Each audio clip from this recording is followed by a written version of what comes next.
Hi, I don't know how this video is going to go, which is the status quo for most of my videos. I just put the camera on and see what happens. Yammer, blah, blah, wah, wah, like Miss Othmar from Peanuts. Wah, wah. What's that, Miss Othmar? Wah, wah, wah, wah, wah. I will say I miss watching the Peanuts every year at Christmas time and Easter and Thanksgiving and Who's That Dog with You, Charlie Brown, and oh, what else was there? Oh, The Great Pumpkin. I'm gonna say I don't know which one's my favorite. It is gonna come probably down to the Christmas one because I believe that was the first one, and it is awesome. I will say that. I don't want to get demonetized. Oh, I forget the composer's name.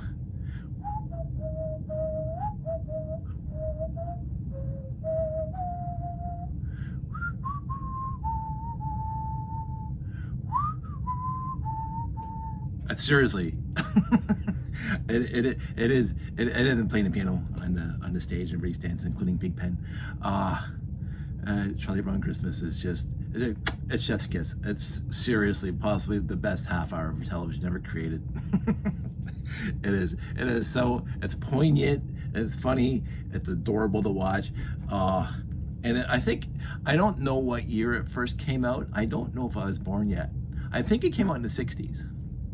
I don't recall. But then you got the CBS special, and the special swirls and the multicolors and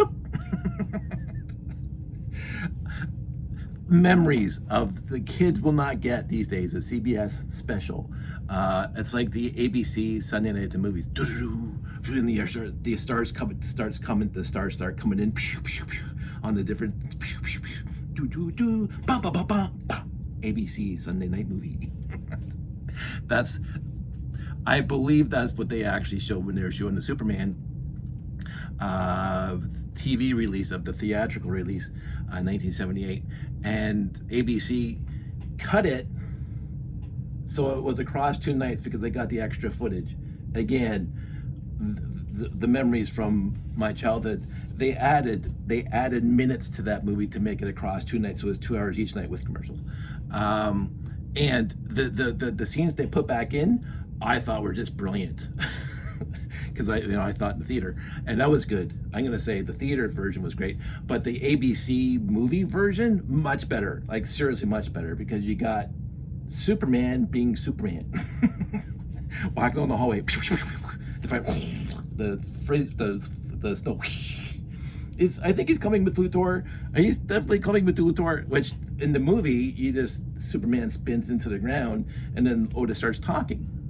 He's coming with Luthor, and Superman pushes on the door. There's a good 5-minute segment in there of Superman being Superman, not bothered by fire, not bothered by frozen ice, and not bothered by bullets, which I thought was great. But the Miss Test Bucket clips. Why, Lex, why? Lex is playing the piano, and Lois is being descended into the shaft, where whatever is at the bottom, because and again, the TV released a couple, half an hour earlier or whatever, an hour earlier, Otis is feeding whatever's in the pit, this big huge hunk of carcass. He comes down and you see the rope, and then he pulls back up the rope, and there's just this bones hanging off of it, and then at the end he's gonna kill Miss Test Bucket for like letting Superman go, and then so Otis is like, oh, I don't want to do this, and he's lowering Miss Test Bucket. Why, Lex? Why? And then of course Superman comes down into the probably an elevator shaft or whatever it is, rescues Miss Test Bucket, and takes Otis and Lex over to prison. It's just the scenes they put back in. There's a DVD somewhere that has the extended version, and it's my favorite of Superman of all time. It is. Superman's my favorite superhero. I mentioned it before. Like, yeah, nothing's gonna compare to the Marvel Cinematic Universe, the 21 epic movies that got to the end game. Although the first Avengers is my favorite out of all of them, because it was so unique and wonderful. But I didn't mind the 21 chapter movie marathon, and it hasn't really. I don't know how you peak after that. Like, I don't know how you surmount that now. Although I did like No Way Home with Spider-Man. We just finished watching Thunderbolts, and that was okay. I didn't mind it. Again, I like being entertained. And did the movie entertain me? Yes, it did. Was it great? No. Was it spectacular? I thought it was good. But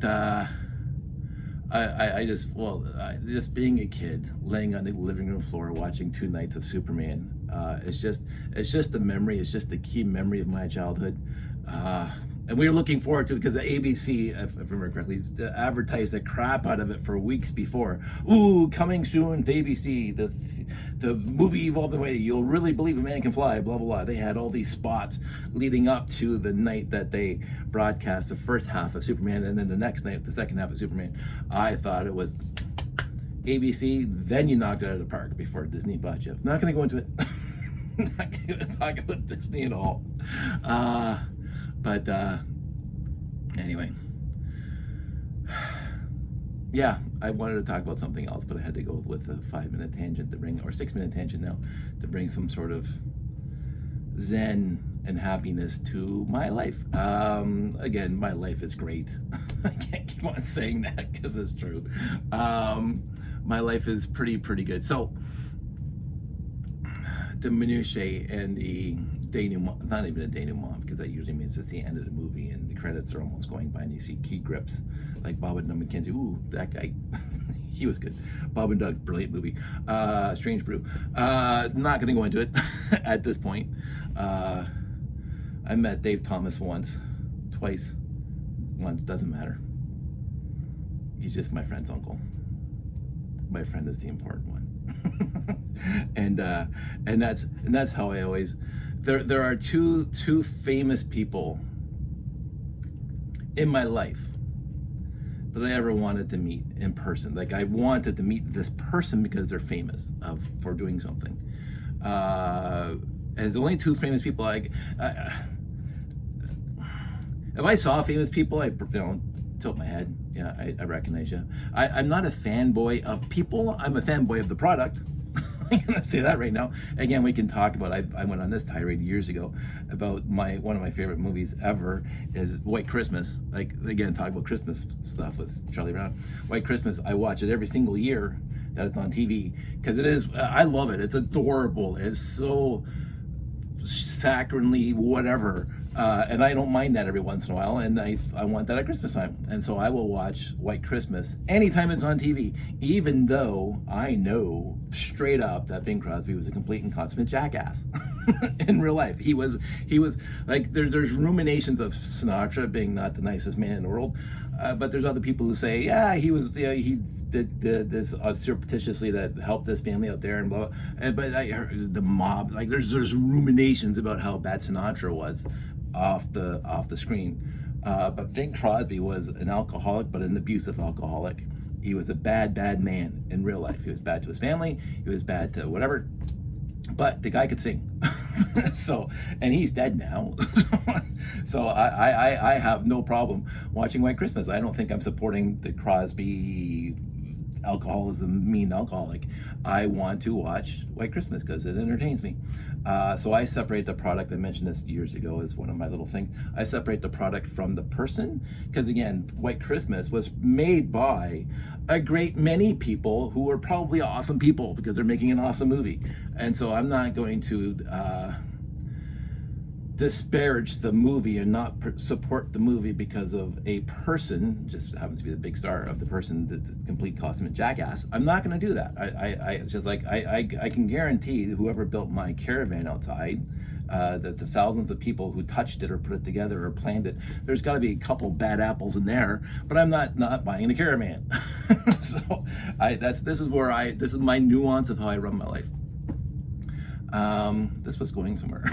It just poofed out of my head. So, but forget the negative connotations of some things. This is all positive from now on-ish, unless I go off on some other rant. I am a fanboy of specific things. I am of specific products or concepts or ideals or sayings or whatever. There are 2 famous people in the history of the world that I wanted to meet and shake their hand and say thank you. Jacques Cousteau, straight up. My childhood, besides watching Peanuts cartoons and Superman, was nothing but huge memories of laying on a carpet in front of the TV when Jacques Cousteau was on in the Calypso, and we descend into the depths, and we let the fish scamper out of our. It's just so many core memories of watching Jacques Cousteau, and it's one of the biggest reasons, besides my dad's a scuba diver, one of the biggest reasons why I'm passionate about scuba diving and just my sports way of like hanging out with scuba diving is Jacques Cousteau. Like seriously, this man was epic in my life, and from what I read in his personal life, he was epic, which I think adds to it. But just his presentations and trying to save the world and blah blah blah. I adore the idea, the concept of Jacques Cousteau and what he was doing, and I wanted to meet him. He's long gone now. I wanted to meet him, shake his hand, and said, I mean, I'm not a huge pushing for save. I want to save the whales. I'm not out there, whatever, going to the corners of the earth like he was to try to push all the environmentalism and stuff like that. I do what I can in the way I can, but I really respect what he was doing and what he did with his life and the efforts that he put into it, and the entertainment value of his shows, which I adored. So Jacques Cousteau was one person that I wanted to meet and shake his hand. He's long gone. The other one was straight up Gene Roddenberry. It shouldn't be a surprise to anybody. and I ruminations about his personal life aside, proclivities of people in their own private lives, I don't care about. Was he sexist? I don't know. He was the one that pushed for Nichelle to be on the bridge of the Enterprise, the fourth in command. So I don't think he was. I think he was a product of his generation. Did he make flaws? Absolutely. Code of Honor was like the biggest piece of crap television. Like, it's the worst episode ever made in the entire Star Trek pantheon. Let's call that. But people make missteps. But anyway, I wanted to meet Gene Roddenberry.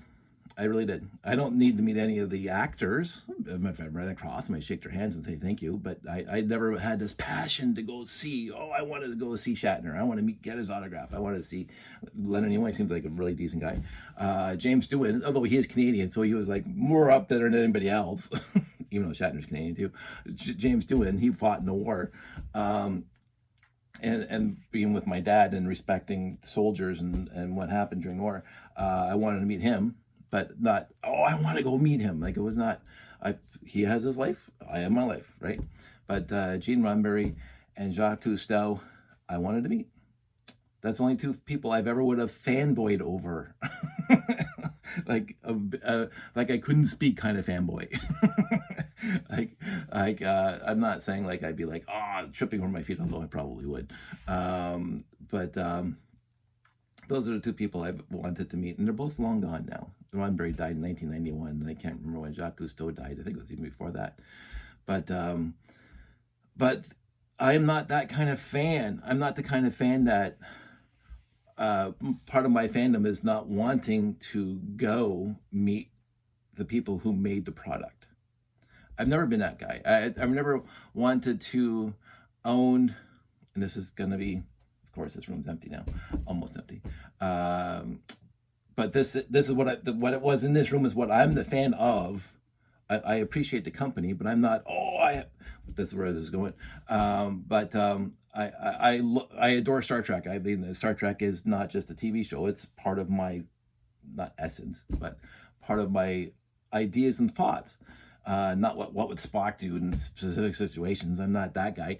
But I appreciated what Star Trek has said to me over the years, and appreciated the efforts that the people put into it for my entertainment.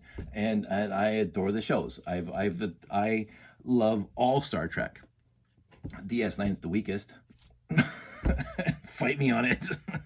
Okay, the animated series was the weakest, but again, that had every iteration of Star Trek has its pluses and has its minuses. For me, DS9 has more minuses than the rest, for issues and problems that I've talked about previously. I love DS9, but it is the weakest besides the animated series. I am watching it on Netflix right now to see if it, because I hadn't seen it since its first run. Halfway through TNG it started, so I have not watched it since then. I saw sporadic episodes here and there on Space when Channel 40 was running all the different Star Trek iterations, and but I wasn't. Oh, I have to go watch Star Trek now, like I was with literally almost every other series ever. And that's the whole thing. Like Voyager, from the pilot, I watched it live on TV, the first run, right until the last episode. I didn't want to miss an episode. Not I didn't change my life as there was a wedding or something like that. But the Star Trek's on, and I'm cleaning the house. No, I'm going to watch Star Trek. And this is like I could have PVR'd it, well, DVD'd it or VCR'd it, but DS9. I was 4 episodes into it because, again, I come from the Next Generation and the old to TOS, which I watched all the time and probably thousands of times each episode. But I can't wait for DS9, just like I couldn't wait for the Next Generation. And I started. I'm at 4 or 5 episodes, and this is no, this isn't captivating to me. I liked it. It took place in the Star Trek universe, and I caught it. But I sat through every episode. I've seen every episode of DS9 at least once. But I never wanted. I have to go watch it. So I caught sporadic episodes. So I'm halfway through season 3 right now, waiting for the Dominion War, because that's the peak.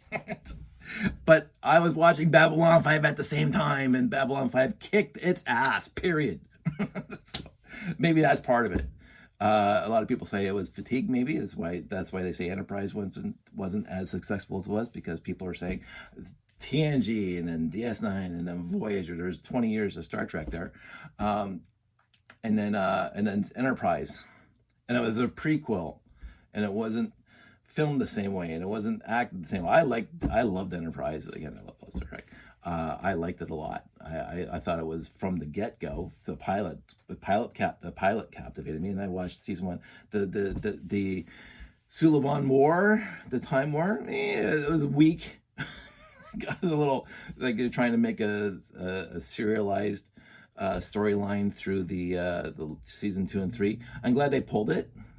I'm glad they wrapped it up at the end of season 3 into season 4, the 2-part episode, and they wrapped it up. Thank you. I didn't mind it, and I absolutely don't. And again, Star Trek Beyond was the best Kelvinverse movie ever out of the 3, and I liked the Kelvinverse because it was a complete homage. It was a complete love letter. It was a complete pointing back to Enterprise, which did not get the respect it deserved. It really didn't. I love Bakula. I love Bakula in Quantum Leap. I love Bakula in the NCIS New Orleans.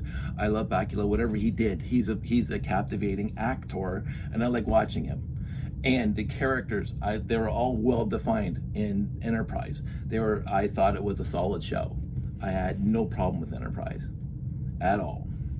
Again, the time where it was passable, but I liked the characters. So I was disappointed when it was done. But so yeah, I wouldn't want to conflate my appreciation of the show, Star Trek, with me wanting to go. I do, and this is the nuance.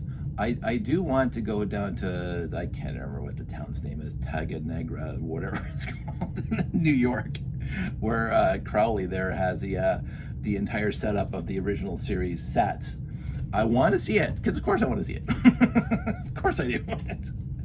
But I could have gone. It's 6 hours away. I could have gone for the last bunch of years. He said, but if I'm passing by, if I'm in the area, if I'm driving to Myrtle Beach, maybe we'll make a little detour.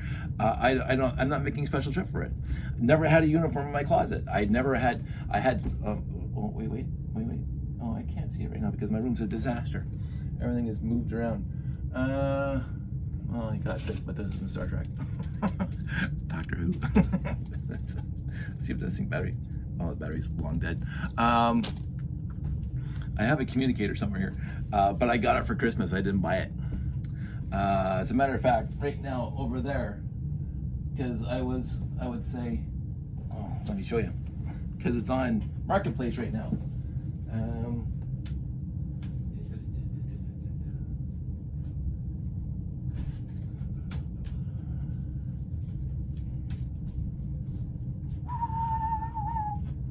Star Trek 3, one of my favorites. So this thing I bought at Silver Snail a bunch of years ago in downtown Hamilton. There's 5 movie pics of Star Trek 3 in here. This is my favorite, so I leave it up front. It's on Marketplace now for $20. I'm getting rid of it. Because I'm not that fan. I don't need stuff to make me a fan. Some fans, that's part of their fandom, and I cosplay, whatever, and I support that for them. So all this to say, 20 minutes into this, my friend Jeff, and I'm living vicariously through my friend Jeff right now.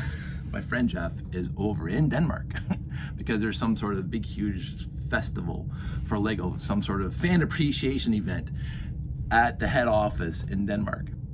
And I've been living vicariously through him because he's taking a million pictures, thanks Jeff, and he's been posting all this wonderful stuff. And I'm so happy for him because that's his kind of fandom.